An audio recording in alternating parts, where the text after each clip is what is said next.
If your dog is showing any signs of these 13 deadly dog emergencies, you need to get them to the vet straight away. Don't hang around, don't wait, don't phone a friend. Any delay could be fatal. Hi, I'm veterinarian Dr. Alex. This is Our Pets Health, where I believe that dogs are part of the family, and I want to help you understand and optimize their health so that they can live the long and happy life that you want for them. And top of the list has got to be poisoning. It's by far and away the most common emergency that I see in the vet clinic, and there are a whole range of different toxins that can be deadly in a matter of 20 to 30 minutes. It's really important that you know which common toxins that your dog could be suffering from, and I've actually got a course about that, and I'll leave a link there. But also, you need to know the emergency action to take. And number one has got to be calling a vet or poison information line. Next is ingesting a foreign body. So this is something that really shouldn't be swallowed. So that could be a stone, a sharp piece of bone, a rubber toy, anything that has the potential to get stuck in the intestines. As these objects start to move through the intestines, they will often jam and get stuck, and that can cause fatal perforation of the intestine. And even if that doesn't happen, your dog is going to be incredibly unwell. Equally, it's not just solid objects. Pieces of string, thread, towel, rope can also cause problems. These are called linear foreign bodies, and actually they're even more dangerous. And so the big take-home message here is don't let your dog play with any strands, any threads. If you do notice something on their bedding, or if you've got any rope toys that are becoming frayed, make sure you're chopping off those loose strands so there's no risk there. Bloat and GDV, or gastric dilation and volvulus, are words that strike fear into any dog owner's heart. If you don't know, this is where the stomach becomes dilated. It's often filling up with a gas, or with air, or with a froth. And what happens is that the stomach then twists and turns.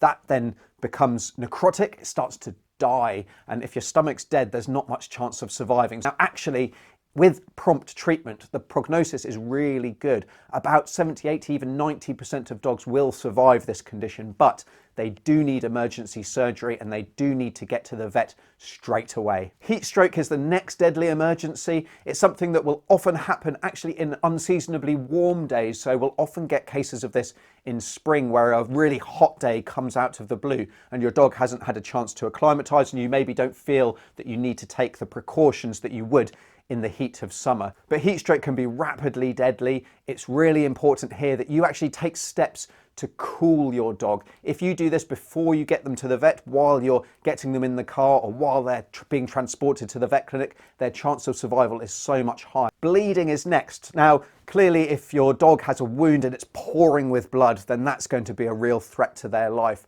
But other causes of bleeding and other types of bleeding can be just as deadly. One of the most common ones that I see is coughing up blood, often due to rat bait. So that goes back to our poisoning as a deadly emergency. But if you see blood anywhere, coming from anywhere in your dog, so vomit from their nose, if they're coughing up blood, then it's absolutely something that needs to be addressed and taken very, very seriously. The only potential exception is if there is only a very small amount of blood flecking in their stool. I've got another video on that and I'll leave linked on screen. But if their stool is completely full of blood, then definitely they also need to get to the vet. Not being able to pee can quickly cause death. The most common reason here is that there are stones within the bladder, and they then go into the urethra, which is the tube between the bladder and the outside world, causing an obstruction. What happens here is the bladder becomes more and more full of urine, and the toxins that are normally eliminated in that urine builds up to such a level that it can cause seizures, it can cause acute kidney failure, it can cause coma and death. This one is much more of a problem in male dogs, but if for whatever reason you think that your dog isn't able to pee, if they're straining and they're not producing any urine, then they need to be checked. Now, the next potentially deadly dog emergency is seizures. If your dog has had a seizure and they've never had one before, then you definitely need to be at least calling your vet. If it was a very short seizure, they seemed completely fine before and they recovered very quickly, then it may be that your vet is happy to see your pet in the morning, for example, if it's overnight, because that may not be an emergency. But if they have uncontrolled seizures, if they are seizuring for longer than about 4 or 5 minutes, if they were sick before they started seizuring, then absolutely, that's an emergency. There's lots of different potential causes for seizures like this, from poisoning through to organ failure, so liver failure, kidney disease, severe epilepsy, meningitis, the list goes on. So you really need to get your dog checked out. An anaphylactic allergic reaction is next. Now, thankfully, I've only ever seen one case that was potentially deadly where we needed to actually do an emergency tracheostomy so that the dog could breathe because their throat was really swelling up. Often dogs are getting stung by bees or wasps that they're chasing in the garden, or they're getting bitten by insects and their muzzle swells up. If, however, you've got certain animals that I don't have here in New Zealand, so I'm thinking kind of snakes, spiders, hornets, that kind of thing, that can cause a much more extreme reaction.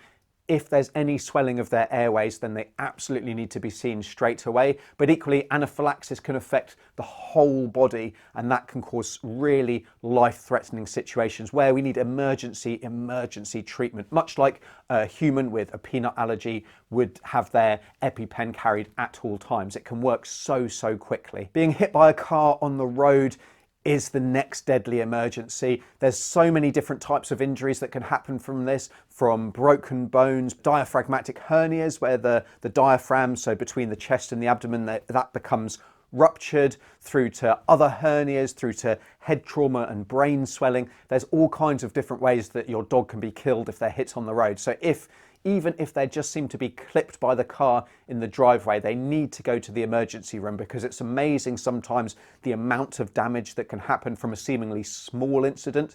And equally, it's amazing sometimes how dogs can get away with a seemingly major incident with little more than a few cuts and grazes. It's clearly important to prevent this in the first instance, so having a good recall so that they're never chasing anything across the road, making sure your yard is well fenced and secure. An entire female and male dogs are also more likely to try and roam and so get hit on the road. So this is one big advantage of neutering and spaying your dog. Breathing difficulties can come on really rapidly and can kill your dog just as quickly. Often we're not aware of certain diseases going on underneath the surface until they get really severe. Equally, some can just spring up out of the blue. So if your dog is struggling for breath, if they're panting when they should be nice and relaxed, then that is a sign that they need to be checked out. We can get lots of different conditions that can cause breathing problems, from advanced heart failure through to pericardial effusion, which is where fluid builds up around the heart, stopping its ability to relax and contract normally. We can get fluid building up in the chest. That can either be because of cancers, heart failure, pus, infection. There's all kinds of different problems here. But the bottom line here is that if your dog seems to be struggling for breath, if their breathing is laboured, they're panting, they're making a lot of noise, they're not able to settle, they definitely need to get checked. Eclampsia is the next deadly emergency. So this one is going to be female dogs that are either coming up to giving birth or have just given birth and a few weeks after that. They're producing so much milk, all their calcium is going into that milk for their puppies, that their blood calcium levels become low. This causes seizure, collapse and death. It can happen in about 20 to 30 minutes. It's that quick. Sometimes it comes on a little bit more slowly, but if there's any sign that your dog who has just whelped, who's lactating, is becoming quiet, if their skin is starting to tremble, if they're a little bit twitchy, or if they're having seizures, they need to get intravenous calcium straight away. Otherwise, they're going to die. Paralysis is the next emergency. There's a whole kind of different reasons that a dog can become paralyzed. The most common are going to be intervertebral disc disease. So this is where a dog has a slip disc that's putting pressure on their spinal cord. Now that in itself isn't necessarily going to be deadly, but what happens if they're not treated really aggressively very quickly, then their chance of recovering from this is very slim. And so very often these dogs need to be euthanized as a result. So in that way, it absolutely is deadly. Equally, in other parts of the world, you might have diseases like tick paralysis. It might be that your dog has got tetanus. Now, this is actually very uncommon in dogs, but it's absolutely something that can happen and can cause them to become paralyzed. And then we've got collapse and unconsciousness. Now, again, there's a whole range of different conditions that can cause these signs. None of the diseases are going to be benign. They're all going to be important. They're all going to need treatment, and they all need investigating straight away. So if your dog has collapsed, if they're becoming unconscious, take them to the emergency room. Now you can check out my course to keep your dog safe from poisoning by clicking on the link here. You can check out other emergency conditions in dogs by clicking on this video. And until next time, I'm Dr. Alex. This is Our Pets Health, because they're family.